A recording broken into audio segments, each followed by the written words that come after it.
Welcome to Season 5 of the Two Texts podcast. My name is David Harvey, and I'm here with my co-host, John Andrews. And this season, we're talking about the book of Jonah. Every episode will look at one text in Jonah before invariably leading us to talk about two texts, and often many more.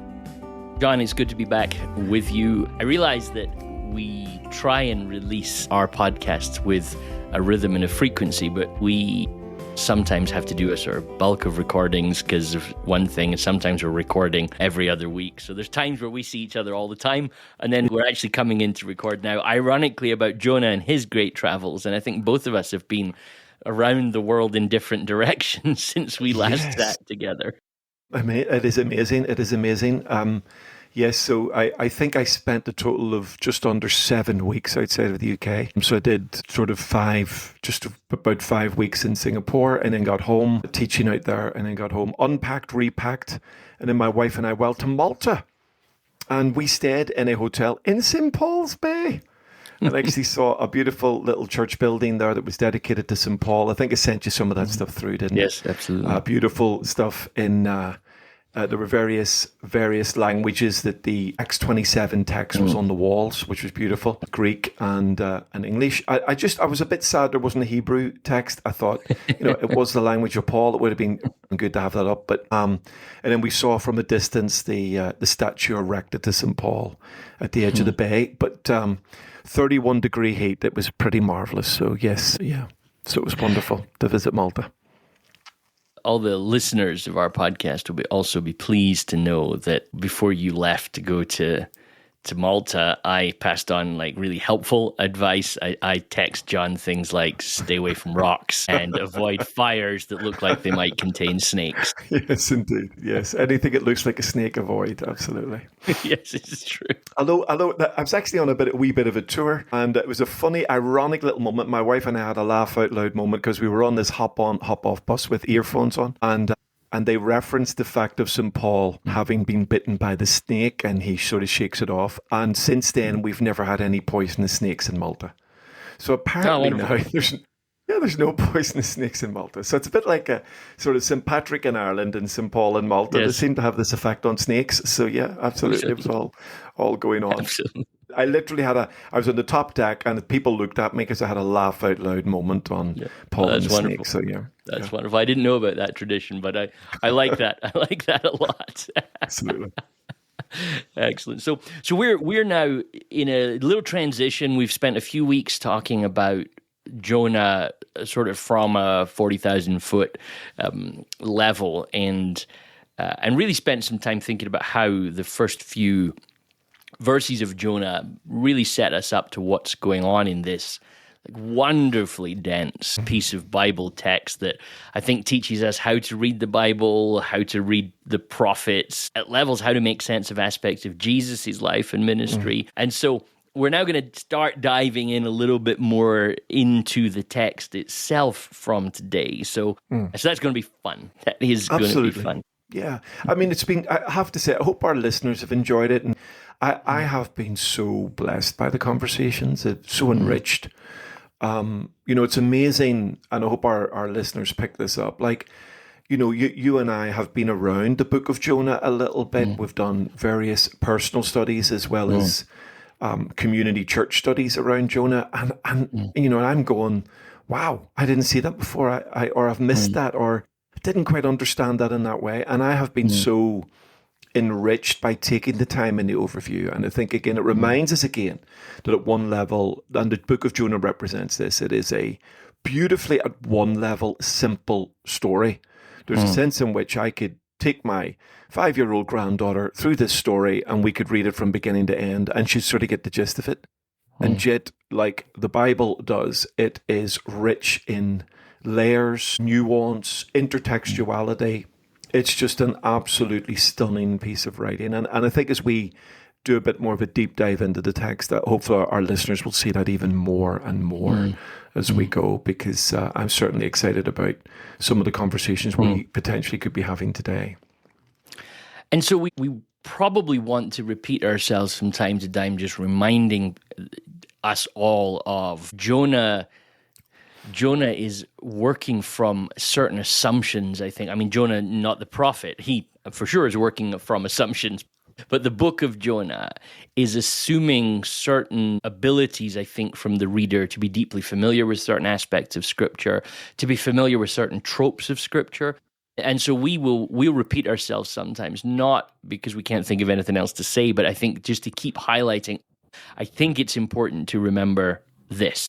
So, Yes. One of the things we've said right from the very start is that what Jonah does for us is often inverts the way that we expect everything to work in Scripture. There's a level of upside downness to it, isn't there? And so Jonah, the pagans, the sailors, the fish, the plant, other than God, everybody kind of plays their role wrongly in Jonah, doesn't it? It's true. It is true. And I think as we start to move into the detail of the text now in chapter 1, I think we see that absolutely dramatically. So if the first 3 verses were a dramatic sort of fasten your seatbelt introduction, Yes. then which we've sort of used as our platform for our overview, I think when we start diving into the story for real from verse 4, my goodness, this is so unusual, and it's so brilliantly written as well. I mean, it's just genius level writing in terms of what it's alluding to and what it's trying to get us to sort of understand. So yeah, absolutely. I think we've got to keep reminding ourselves in the micro of some of the big ideas that are being pushed around here. So as a reader of Jonah, it's worth remembering, the word of the Lord came to Jonah, super standard prophetic text opening. He said, "Rise up and go to Nineveh, that great city, speak against it." And it says, "But Jonah arose and went down to Tarshish," right? Away from the presence of the Lord. And he goes down to Joppa, down into a ship. And you get this double reference of away from the face of the Lord. So think about that if you were watching like a movie or a TV show or something like that, that in those few verses, and I mean this word respectfully, but we've used it before, the satire of Jonah is immediately dropped on you. Think of it almost these first 3 verses as a sort of trailer for what's coming. That within 3 verses, Jonah did exactly the opposite of what he was told to do. And that is almost your interpretive key. Yeah. For the rest of the book, isn't it? So true, absolutely. And again, it's helpful for followers of Jesus when they come to read the Bible to have the freedom to read the Bible like that. It feels like in the world that I grew up in, for someone to even suggest satire when it comes to reading. I mean, you'd have got probably thrown out of the church I was a part of, for even suggesting that. But yet, once you see it in the book of Jonah, there's a lot of very interesting moments, and also like a lot. I would say a lot of humor within that that sort of accompanies. It makes you smile, and you raise your eyebrows at that. But yes, it has set us up, and it has given us that sort of, okay, here's how to frame what's coming next. I also wonder about how Jonah. I'm trying to think of the right way to frame what I'm wrestling with, but almost how Jonah leads us into worship. Because one of the things that I'm sure you will speak to a lot throughout this series is that it's almost as if to really understand Jonah, you need to know the Psalms really well as well. So like Jonah arose and went down to Tarshish away from the face of the Lord. Psalm 139:7, where can I go from your face? Even if I go down into hell, which by chapter 2, Jonah himself states himself in hell, doesn't he? Yes, he does. So there's an irony of, well, we know from our worship that we can't get away from the face of the Lord. So not only is Jonah doing the opposite of what God told him to do, he's also attempting to do the impossible. He's rebelling and trying to do what is beyond him. And I wonder how, if you've got a good knowledge of the Psalms, which the first readers would have had, there's a level wherein Jonah's rebellion draws you back to the songs of your worship, right? It draws you back to the things that you should be saying about God. And I think we'll find throughout Jonah, we'll be making references to the Psalms quite regularly. Yeah. And I think those things together almost set us. Like that's how you belt yourself into Jonah, isn't it? Yeah, yeah. And again, back to our macro conversation, it helps us in how to read the scriptures. If you look at, even we go back to Jesus and the amount of times he reaches for certain well-worn for him, well-worn to heal him, well-worn psalms that actually come to the fore. So it's in the Christian world, we see the psalms as a beautiful sort of poetic section. In the Jewish world, the world of that would have shaped Jesus, for example, the psalms that to heal him were formational. I mean, they were part of the everyday conversation in terms of a worship ritual, and reached for regularly, and probably used more robustly even than generally we do. And I love Chad Bird and some of his reflections on the Psalms. I think he brings some great insights into that. And so, yeah, I think we need to be a bit more robust. It's interesting. My wife is part of her devotions is really digging into the Psalms and loving it, and really, really getting so much from just working through one Psalm at a time and allowing it to speak. So it's lovely. Yeah, no, I like that. And that's what the beauty of the Psalms as worship is. Repetition is actually what's so important. Yes, absolutely. And even today, one final little reflection from me on the Psalms. Even as part of my devotions today, I'm in the Psalms of Ascent. You know, I look to the hills. From where does my help come? My help comes from the Lord, the maker of heaven and earth. And we will hear the echo of that psalm, maybe in the reading that we're about to engage in. It's wonderful. Right now. So yeah, absolutely gorgeous. So let's go, Jonah 1 verse 4. Shall we read? Yes. So again, just to help our listeners, again, please forgive us if you know these things, but we're just, you know what we're like. We're just trying to help you with this. If you look at the passage we're about to read from an English Bible, the story we're about to read runs from verse 4 right down to verse 17, which ends chapter 1. If you looked at a Hebrew Bible, verse 17 is sort of used as the beginning of what we would call chapter 2.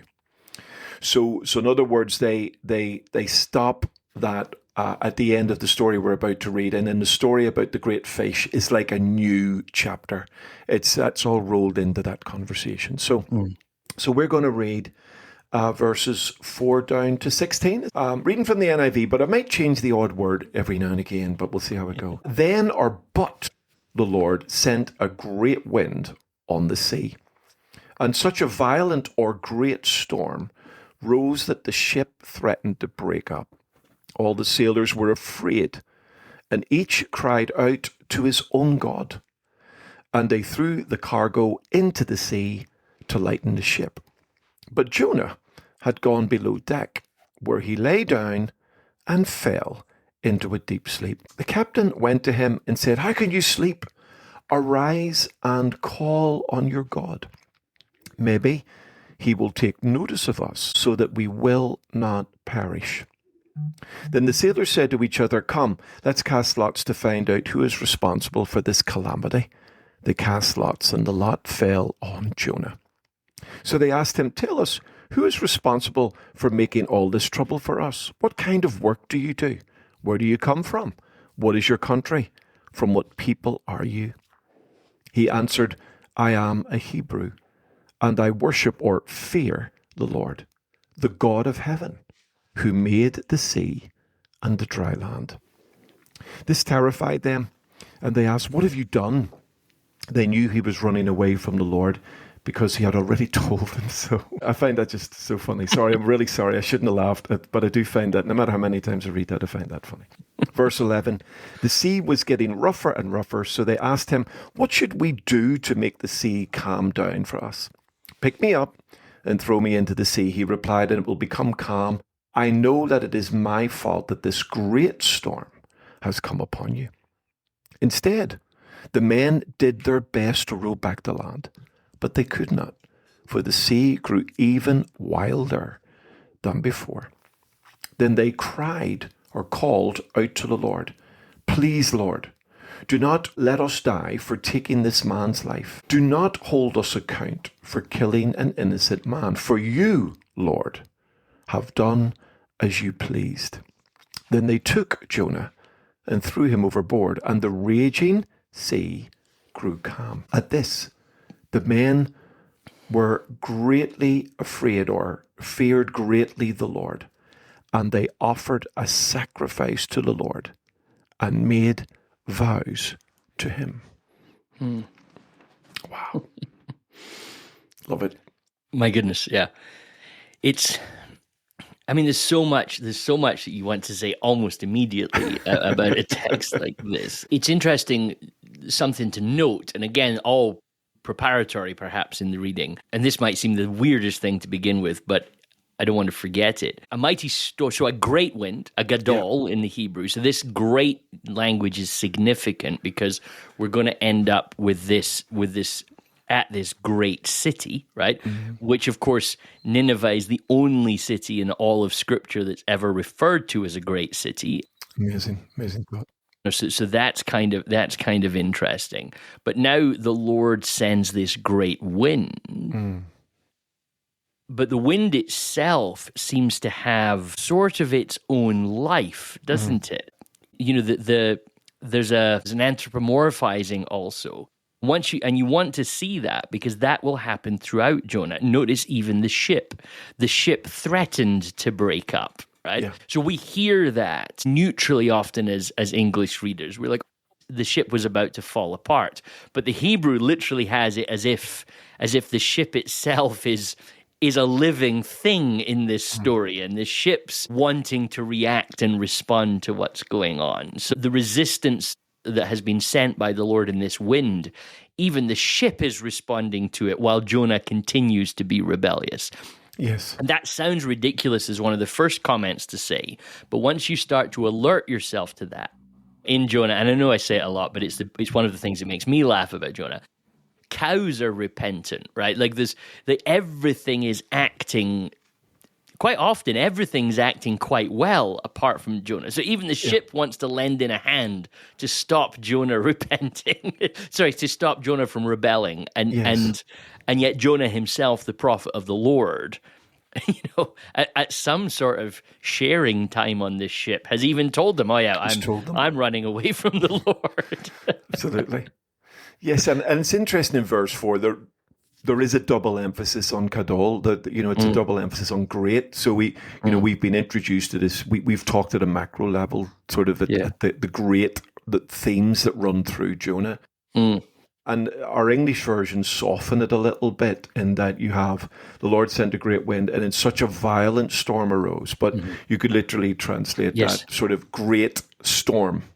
Yes. And sometimes I find that, just a wee bit unhelpful, because I know it's better English in the sense that you're making it a bit more varied, but there's a reason that the writer has sort of done that double emphasis of great. It really is. There's no mistaking when you hit verse 4 that, number one, this storm is from the Lord. Yes. So this isn't just a coincidental storm. So this is a storm sent from the Lord. And in fact, that one of the ways of reading it is not just then the Lord, but the Lord. So in other words, when it says in the end of verse 3, he went abroad and sailed for Tarshish to flee from the Lord, or flee from the face of the God. And then literally, but the Lord.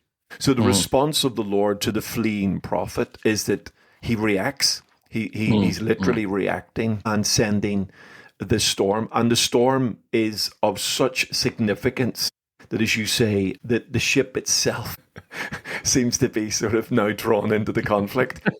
Yes. And you get this sort of, again, it's just interesting language in the way it's set up. But we are shown in verse 4, hold on then, something's going on here. This is a response from the Lord to Jonah running. The Lord has sent this storm, and he has sent this storm for a very, very specific purpose, which it seems even the ship seems to be aware of. Yes. And that, I think, is so key for this sort of rebellious narrative that's going on. There's almost this, I think we talked about it in an earlier episode, this anti-Eden, that the Lord is doing good things, but we go to Tarshish, We go to Tarshish to build cities that are against the Lord. We go to Tarshish to supply things that we do without God's help. Now Jonah's trying to go there. But, and I think there's a play, and this is why I'm with you, like the word great, if the word great is being used just because, hey, it's big, then translate it to make it sound nicely. But great in Jonah is like a linchpin word. So it's a great wind that the Lord has sent and a great storm that the Lord has sent. But it's all about this great city. And there's a beautiful, beautiful way to think about that. That, of course, even in its rebellion, Nineveh belongs to the Lord. If the Lord owns the great wind and the great storm and the great fish, why should he also not own the great city, right? I mean, it's there, isn't it, in that subtlety. Totally is. So we want to keep that great thing because all of these greats are stacking up to remind us of the Lord's right, for want of a better term, to care about Nineveh. Right, Yes. which is the last question that is asked in the book, isn't it? Yes, that God absolutely. essentially lays that question: does He not have the right to care for this? I mean, from verse 1 and then verse 4, you're being prepped to see something about God here that's going to be very, very important that we don't miss. So good. No, I think that's got to be a constant reminder through the conversation. Yeah, absolutely. Totally. And again, we are confronted by the fact that the wind is obeying the Lord. And so you get this contrast to the disobeying prophet. But of course, the sort of the wind is so dynamically strong that seasoned sailors react with great fear. I mean, we move into verse 5. All the sailors were afraid. And then I love this little statement, and each cried out to his own God. So again, we're reminded that, again, a contrast here. We'll find it later on in the passage that Jonah is a Hebrew. Jonah is a worshipper of the one true God, but he's on a ship that is filled with Gentiles, Goyim, and you've got these men now crying out to their own gods, each to his own. So you get this sense of almost, although it's a ship of Gentiles, it's almost a global representation as well. It's not just one homogenous group. These sailors are made up of men. We assume they're probably all men, but these sailors are made up of men from all different places because they're all crying out to their own God. And again, David, without sort of overcooking that, I saw again, there's just a reminder of the Gentile nations, that the reminder that actually now Jonah, though he's trying to get away from going to Nineveh, he now finds himself completely surrounded by a global representation of Gentiles. And these Gentiles are represented that in their moment of crisis, they do what we do, and they cry out to their own God, whoever or whatever that is in this moment of crisis. And I thought that just caught me, each to his own God. All the sailors cried out. And I saw the irony of that in terms of what Jonah is running away from. Well, the whole passage that we're in, I mean, well, the whole book is ironic, but the whole passage that we're in I think, is doubling down on exactly that irony. And there's irony layered upon irony. I mean, you have an irony cake, for want of a better metaphor. Because in one sense, Jonah doesn't want to do anything with the evil nations. And exactly as you say, now they're trying to save him. I mean, just think about the irony of that. They're trying to save him. They know, he's told them what's actually going on, right? As we find that out, that bit that you wonderfully laughed at, right? So there's no, there's no sense that they're unclear about this, but they're working hard to save the person who's running away from God because he doesn't want to save people like them. Yeah. I can't believe for a second that the book of Jonah doesn't want you to see that irony. That's incredible. There's also the irony of the fact that they don't really know what they're doing, right? So it's like, well, you call out to your God, and I'll call out to my God. But as you, the reader, the word of the Lord came to Jonah, right? So there's no doubt in the reader's mind who's sending Jonah.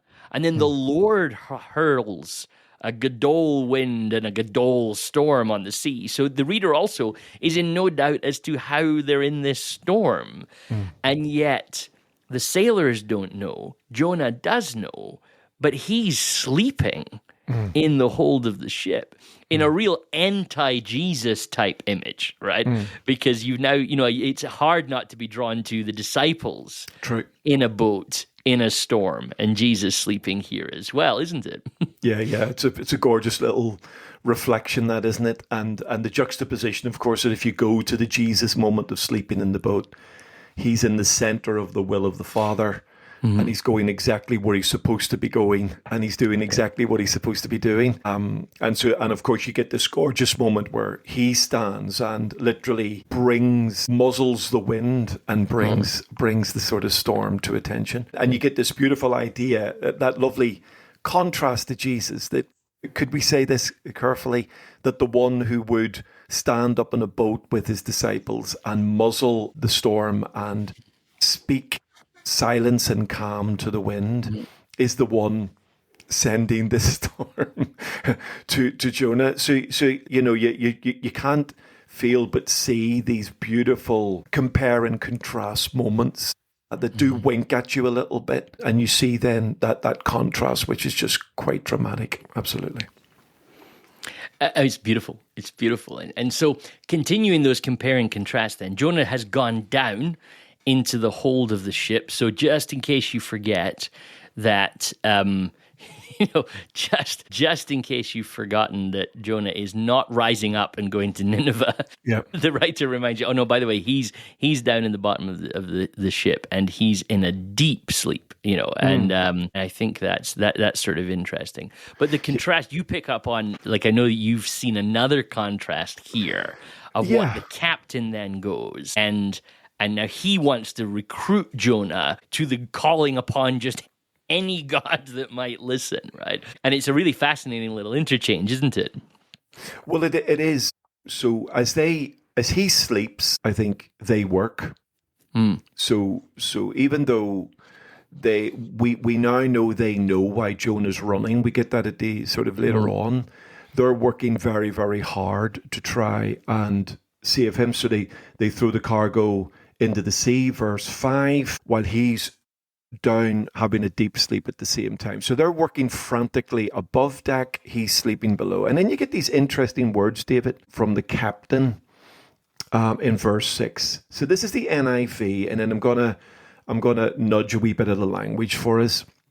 The captain went to him and said, NIV says, "How can you sleep? Get up and call on your God. Maybe he will take notice of us, so that we will not perish." Now, that's a perfectly wonderful translation. But again, having done the work we've done in verses 1 and 2 with the whole language of arise and go, if we were to be a little bit more literal in the translation, then it might sound something like this. The captain says, "What do you mean?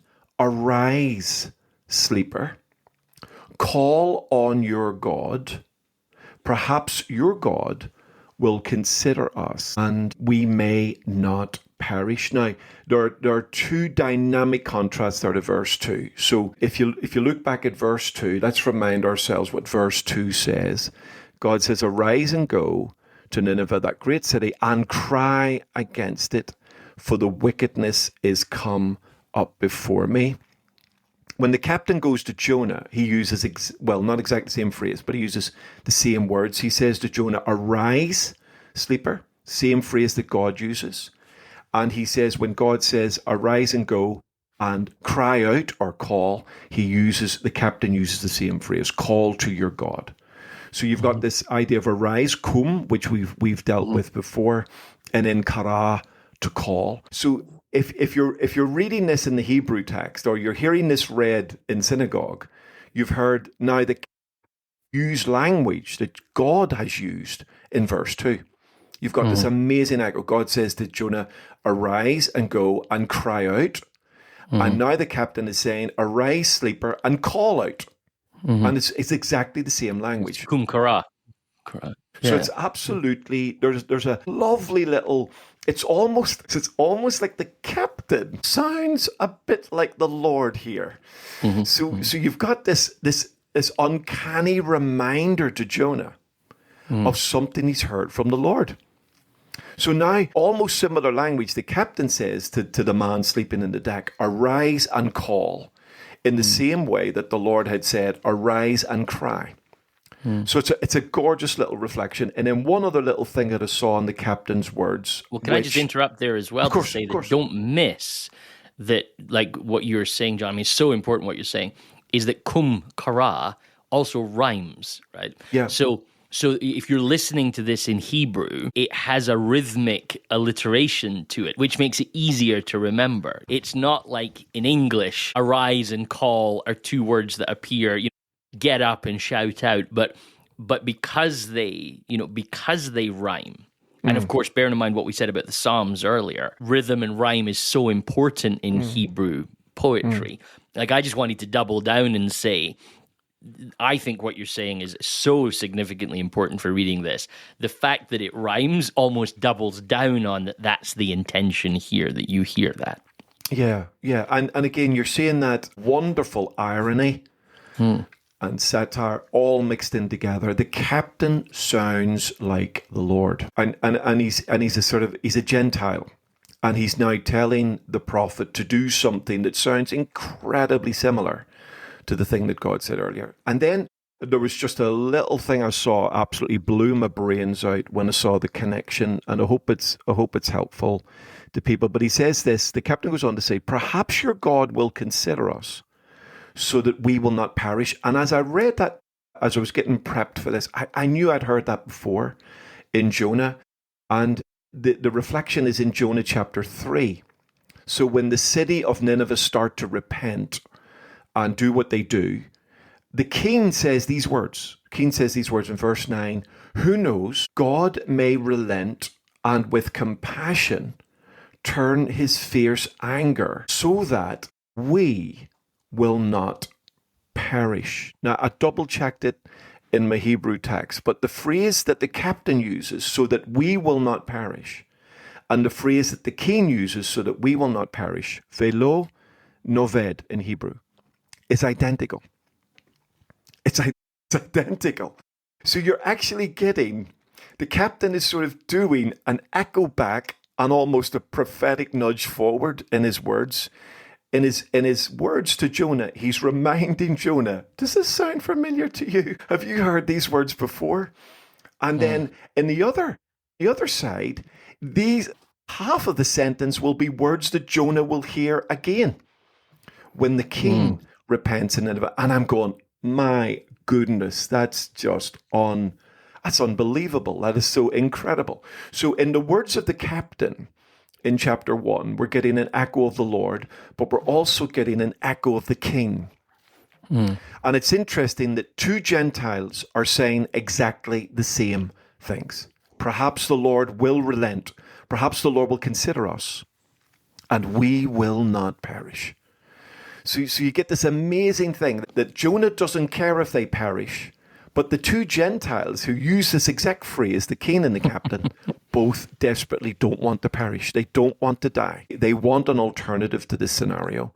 And I found that parallel between captain and the Lord, captain and the king, just stunning in terms of my own reflections. Bible nerd stuff, but I think it's great. Well, I mean, I'm you've sent me off on a spiral then as well, where I'm just looking as we're talking right now. All right, so can we attempt something live for a second, John?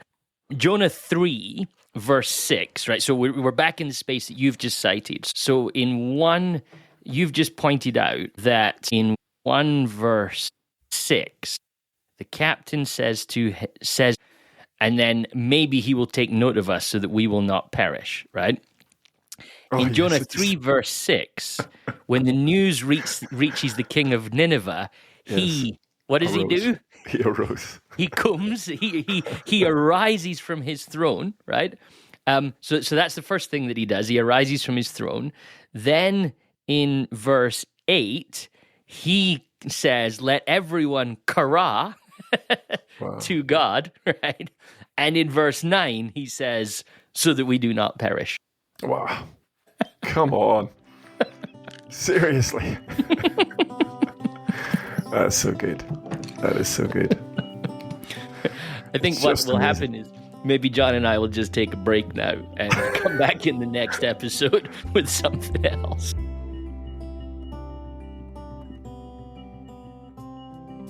So that's all from Jonah and us for this episode. Keep diving into the text yourself and enjoying this wonderful book of the Bible. We'd love it if you rated, reviewed, or shared this episode with a friend. And we also want to say thank you to all of our listeners who financially support the show, sharing the weight of producing the podcast with us. If you'd like to support the show, visit twotexts.com and follow the instructions from there. We'll be back soon with a new episode, but until then, from us, goodbye.